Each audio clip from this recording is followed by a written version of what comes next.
My big idea is about children with special needs and disabilities having an accessibility park.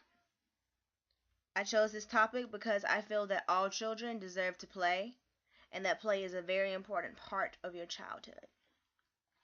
Taking care of a child with special needs is a very unique and lifelong task in itself. They think and feel and act just as children without disabilities would. Some have complications expressing themselves and understanding their emotions. As parents, most understand their children and know what they want when they want, or what they want and what they're trying to say, even when they don't use words. When raising a special needs and disabled child, this can become slightly challenging because most can't relate to the level that their child is on. So let them be with somebody who will. Let them be with people who can get on their level and can understand them and can bring out their expressive side so that they can better express themselves. Teach your child to play. If we build an accessibility park, they'll have this opportunity. Osteridge is a lady who did an article in 1995 and said that children with disabilities benefit greatly from being with other children and having opportunities to play. This is a good way to get those kids active and moving. Healthy Children's Mags from the summer of 2007 believes children should play at least 30 to 60 minutes each day. They also feel play helps them to practice decision-making skills, using their imagination, growing confidence, and trying for an active leadership role. In my opinion, active leadership role, this could be them setting up a game or even starting a game. Something as simple as hopscotch, Red Rover, setting up Play-Doh for them to fill with, things that get them initiating things. Play Matters, a Why Play Matters article states that play is simultaneously a source of relaxation and stimulation for the brain and body. Physically, kids work their muscles when they play. They can be rolling, reaching for something or someone, running, jumping, the list goes on and on. Healthcare Children's Magazine 2007's Dr. Ginsberg says play is essential to developing, contributing to cognitive, so that's thinking, get them thinking, physical, social, and emotional well-being that begins in their youth. Special need and disabled children deserve a park where they can play and learn, as well as learn about themselves and others. The play experience will also be enhanced by allowing children without disabilities to play, as well as teaching them at an early age to learn and benefit from each other. When kids have the opportunity to hang out with each other, children with special needs and children without those special needs and or disabilities, and just put that aside, all of that doesn't matter when they're on the playground. When they're together and they're playing, none of that matters. And for the kids who may be kind of hesitant at first, it gives them the opportunity to inquire at a young age. When they become older, it's not an issue. They already know each other and see each other as equals because they learned about each other's and each other's differences at such a young age. And when they begin playing with each other, they realize, yeah, we have differences. You may play different than I do, but we're the same. We're basically the same. You have emotions, I have emotions. You want to play and have a good time, I want to play and have a good time. And, I feel if they have an accessibility park that's just not limited to children with special needs and disabilities, then this will put a halt on special needs and disabled children feeling different and or being picked on when they become older. Kids can be very cruel when they don't understand something. It can make them become mean and they pick on something or someone because it's different. It's foreign to them. And that's not justifying children without disabilities, but I feel if they play together, this won't be an issue because it's not going to be anything foreign to them. It's something they grew up around and with. So to them, Jimmy, who may be wheelchair bound, is just Jimmy, who he played on the playground with, you know? And besides, bonds are usually formed from childhood memories. You know, from playing on the playground, you may have met your best friend while you were in the sandbox, or racing to the swing and you beat each other to the swing and somebody said, "Oh, you can swing first and I'll swing over here on this one." And things like that. Like, I feel like it'll build a bond between these kids. And by them building a bond between children with and without special needs disabilities from playing and growing up with each other on the playground, it makes the child that has the special needs or disability feel like they fit in. And when they feel like they fit in, taking a special needs or disabled child to an average park just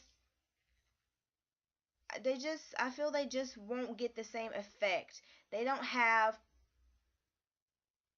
the things they need. They don't have the tools to play properly. It's stressful on the parents. And when I say that it's stressful on the parents, what I'm saying is if you take your special needs or disabled child to a regular park, you have to pick them up and put them on majority of the things that are out there. And that wears you out. You go to the park and you have to pick your kids up, move them from this side to that side, help them do this and all these other things where all the other parents are sitting down on a bench watching their kids whip and run and play and be kids. It's not fair to the parents and it's not fair to the child because the child feels even more out of place and more limited by their disability. Whereas if we make them an accessibility park, the parents can sit down, the parents of these special needs kids can sit down just like any other parent and let their kids go and be free and be kids and not feel limited by their disability. Because the park's made with them in mind so they can do the things themselves. And it turns what was a complicated day at the park for these parents and these children into a day at the park that they've always wanted, where they can just go and be free and the parents can sit back and just watch and observe and chat amongst the other parents and let the children play, and they can play with other special needs and disabled children and play with kids who do not have special needs and disabilities, and it just becomes one big beautiful thing. It's a beautiful thing when everyone can pull together and put aside differences and just be in the moment. And the moment that we want to create for these children is the moment of play. Because play promotes, like the good doctor said earlier in the article, Dr. Goodwin, he says, play promotes good cognitive skills, decision making. Play is good for keeping your kids active. You want to keep them physically active because you don't want your child to become obese or to have health issues because they're not exercising, or to become even more weaker and fragile because they're not getting out, they're not moving, they're not playing, they're not running for those who have the use of their legs or stretching for those who have the use of their arms. They're just sitting there. So by having this accessibility park, you're getting your children active. That's promoting good health and promoting the strengthening of the use of the limbs that they do have. I want to take just a moment and you back to your childhood for just a moment. I'm pretty sure most of you can recall being kids and playing at the park, whether it was Red Rover with friends, racing down the slides, jumping out of swings, monkey bars, playing tag, hide and seek, hopscotch, um, playing in the sandbox. All these things. What if those memories were completely erased? Because in this scenario I'm trying to create, you're not the children or the child that you were. You're a child now with a disability or special needs. And now, as being putting yourself in the shoes of one of those kids, those memories that you treasure are completely wiped away because you don't get to experience play as every child should. So what if your parents took you to the park and you could never get around? You could never do the things because they don't have the resources at these parks for these certain children to do so.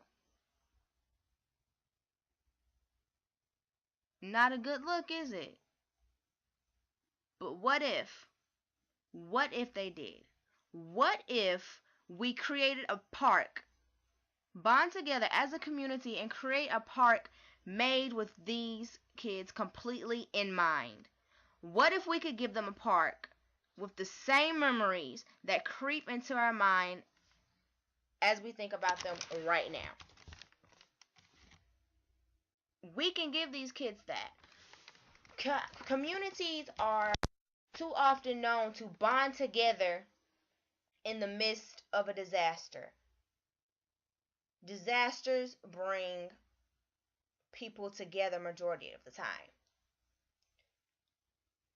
Let's not wait for a disaster to happen for us to have to bond together to do something as a community. Let's do something as a community now. In this very moment. Let's take what we can and the resources that we have available to us to bond together and help make these kids have a childhood that they so deserve. They already kind of have it rough in this world as it is. So why not make it easy on them? Even if it's just for 30 minutes or 60 minutes at the park. That 30 or 60 minutes or however long they want to play that we can give them by bonding together as a community and raising money to build this accessibility park for special needs and disabled children. By building this, we're giving them kids more than what we see as simple. Going to the park and playing to us is simple because we were able to do it. To them, it's so much more than that. So much more than that. It's an adventure for them. It's, I can now go down the slide. For a wheelchair kid, it's, I can now swing. So let's stop putting off these children's happiness, these kids' opportunity at a fun, exciting childhood that not only will build them memories that they'll remember forever, but if it's from a community point of view, it's showing them that we care, that we love them, that we haven't forgot about them, that we know they need something and we're going to give it to them. We're going to bond together as a community and we're going to give them this park so that they can have these memories, they can have this little piece of joy, this piece of happiness that will start off as just something in their childhood but will transcend into them becoming teenagers and young adults and grown-ups. Let's give them joy, confidence, happiness, health, movement, exercise. Let's get these kids out there, get them playing, get them interacting with each other, getting them to become familiar and comfortable with each other, and just being kids. Let's give them the power of play.